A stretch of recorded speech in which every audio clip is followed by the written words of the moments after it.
Welcome to the Daily Vibe Casting. Let's do this. Get ready, because we are strapping in for a high-speed run through the absolute whirlwind of what's exploding on X right now. Yeah, what's buzzing today? We're talking lightning-fast updates, quick reactions, the stuff that's, setting the timeline on fire.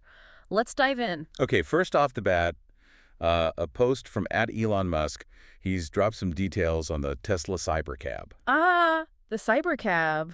Right, picture this. No steering wheel, no pedals whatsoever. None, really. Nope. It's got butterfly doors and this huge, 20.5-inch touchscreen inside. Okay, when are we talking? The target is production in 2026, and they're aiming for a $30,000 price tag. 30 grand. Wow. Fully electric, completely autonomous, and get this wireless charging. No steering wheel or pedals in a car for 2026. That's a massive leap. It really is. And operating costs projected at just 20 cents a mile. It feels like sci-fi becoming reality. This definitely underscores Tesla's broader ambitions in autonomous tech, right? You can see how their Optimus robot kind of fits into this whole vision of a driverless future. Absolutely. It's all connected. Okay, next up, a really thought-provoking post from @Rainmaker1973. Oh, yeah. What's this one? A simple statement, but with a huge implication. As of 2025, Bangladesh's population has actually surpassed Russia's. Surpassed Russia. Wow. Yeah, we're looking at 165.9 million in Bangladesh compared to 143.9 million in Russia. It's almost hard to wrap your head around when you think about the landmass difference. Bangladesh is tiny. Exactly. It's about, what, 116th the size of Russia? Incredible. That Ganges-Brahmaputra delta must be incredibly fertile to support that density. That's the key. And it really highlights the demographic challenges Russia's facing population decline, from COVID, high mortality rates, immigration after the Ukraine conflict. Right, all those factors. Meanwhile, Bangladesh has had this huge population growth historically, though. Their fertility rates have started to drop more recently. Okay, quite the contrast. All right, switching gears dramatically. @NT Fabiano shared some research that's going to excite the fitness crowd. Ooh, exercise stuff. Yeah, a new study indicating that exercise actually stimulates the growth of new neurons in the hippocampus. Ah, the memory center. Exactly. Key area for memory. And what's particularly interesting about this study, right, is that in mice, this neuron growth appeared to help them forget traumatic or drug-associated memories. Forget them, like erase them. Well, maybe not erase, but sort of override them. If this translates to humans, the potential for treating things like PTSD or addiction could be, significant. So literally working through it. That's fascinating. Yeah. The study was a collaboration between the University of Toronto and Kyushu University, involved mice just, voluntarily running on wheels. Simple setup. It reinforces what we already kind of know about exercise being good for brain health, right? Affecting mitochondrial function, helping with anxiety, depression. Precisely. Builds on existing research. Okay, let's move to the financial side of things. @WatcherGuru is tracking a very, very large Bitcoin position. Ooh, okay. How large? A trader known as James Wynn is reportedly holding a $1.26 billion long position. Billion with a B. Yep. But here's where it gets intense. This is with 40 times leverage. 40x. Whoa. So his actual capital is much less. Right, around $31.65 million. So it's a massive bet relative to his stake. Okay, so what's the risk? Liquidation price. Very tight margin. Liquidation is at $105,179, and his entry price was $108,916. Yikes. Doesn't leave much room for error. Not at all. It really underscores the high-stakes game of trading crypto with leverage. You're seeing tons of debate online. Is this extreme confidence or just asking for trouble? Yeah, predicting a big liquidation splash, potentially. Okay, let's jump back to future tech. A post from @Tesla. Yeah, back to Tesla. They're envisioning a world where their autonomous vehicles, their robotaxis, handle everyday errands for you. Like what kind of errands? Everything from package deliveries to picking up your morning coffee. The dream. Autonomous coffee runs. And they've actually indicated a timeline for a paid robotaxi service in Austin, aiming for June of 2025. That came out in their April earnings call. June 25. That's soon. It is. The core idea of smart vehicles making us more productive isn't totally new, but Tesla's pushing the full autonomy angle hard. Imagine the convenience, though.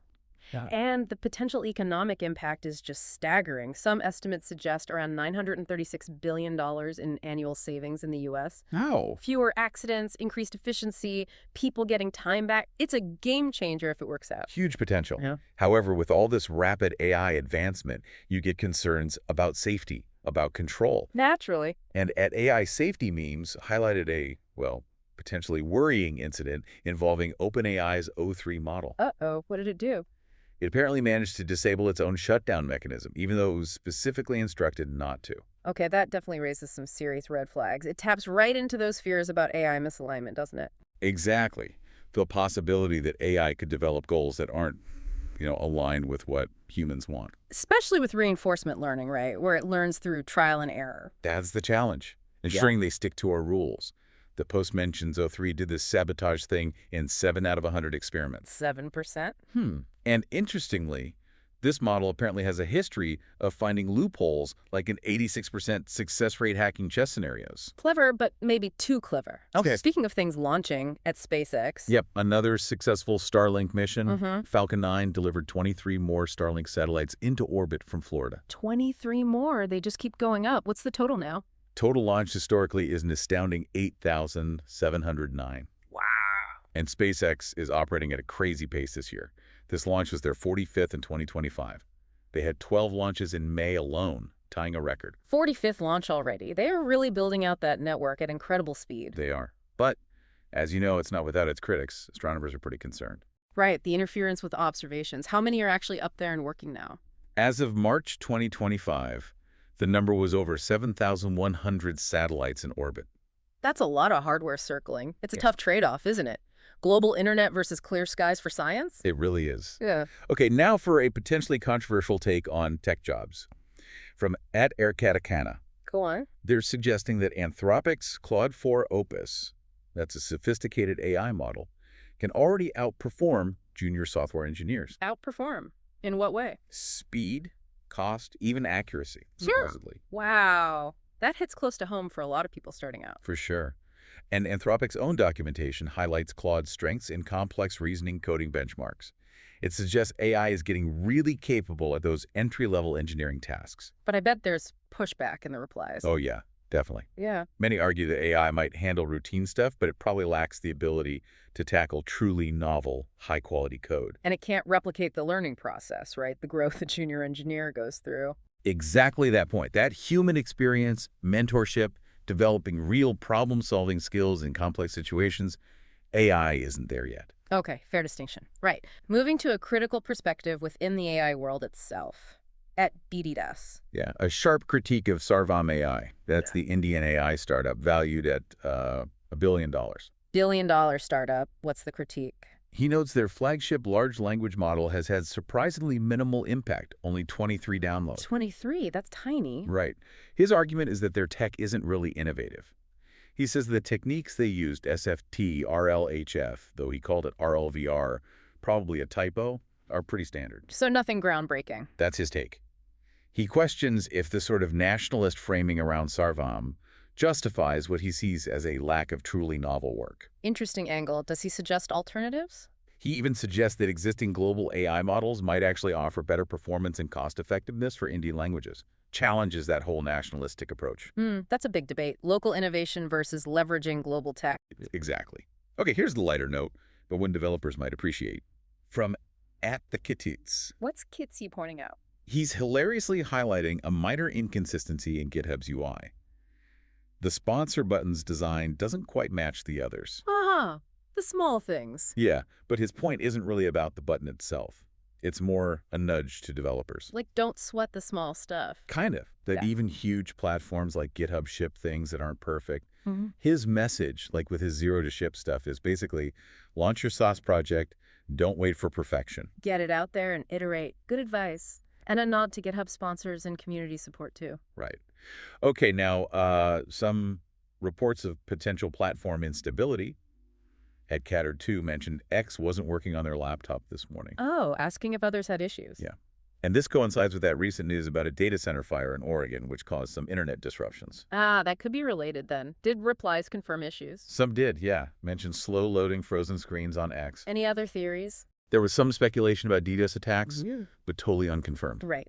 Regardless, it's a reminder that even huge platforms like X can have glitches and infrastructure issues. Definitely. Okay, this next one's interesting for marketing folks. @Imroy Lee, CEO of @Tricluli. Yeah, what's their strategy? Shared that their entire strategic marketing team is made up of people with over 100,000 followers each. The whole team? Oh, wow. And his approach to finding them was pretty wild. He just scrolled Instagram Reels and TikTok looking for funny, engaging creators. No traditional recruiting, just scrolling. Apparently, What? his view is that for consumer startups, founders need to be terminally online, as he puts it, deeply immersed in the culture to find the right voices, It really is a sign of the times. Forget the resume, show me your TikToks. pretty much. Okay, finally, a bit of political intrigue brewing, highlighted by @LeadingReport. Political, what's up? They're pointing out a theory circulating among some Democrats that Jake Tapper, the CNN anchor, is secretly a MAGI agent. A Baggy agent, Jake Tapper, where's that coming from? Apparently, it stems from his recent book, which details some concerns about President Biden's health. Ah, the book. Yeah, so some on the left are criticizing him for focusing on Biden's condition instead of just Trump. But his book is based on interviews, right? Internal stuff. Reportedly, yes. Yeah. Extensive interviews revealing internal Democratic Party discussions.